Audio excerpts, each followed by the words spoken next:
60 से 80 अरब रुपए का खर्चा आ रहा है। और इसके साथ साथ आपको मैं मजीद बताना चाहूँगा कि मनसूबे जनाब बस टर्मिनल हर्बल्सपुरा,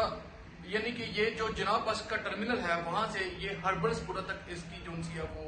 24 किलोमीटर का जो फासला है, यानी एक पॉइंट इसका जो है वो जनाब बस टर्मिनल है और जो इसका इख्तितामी है वो है हर्बल्सपुरा। और इंशाअल्लाह ताला इसकी जो डेडलाइन है वो अगले साल की 24 जून दी गई है कि अगले साल 24 जून को ये मुकम्मल किया जाएगा हर हाल में। और इसके साथ साथ मैं आपको मजीद बताना चाहूँ कि 3rd जनरेशन सिग्नल सिस्टम की तनसीब यकीनी बनाई जाएगी इसके अंदर, और 18 मॉडर्न स्मार्ट स्टेशन इसके होंगे। और ये वज़ीर आला मरीम नवाज ने ये मनसूबे की फिजिबिलिटी रिपोर्ट मुकम्मल करा ली है, और आपको ने बताया है कि ये 24 किलोमीटर लंबा इसका जो है वो इसका जो ट्रैक होगा, और ये जिना टर्मिनल से ये हर्बल्सपुरा तक किया जाएगा। और इसके साथ साथ इसके अंदर जो 60 अरब से 80 अरब रुपए इसके अंदर जो है वो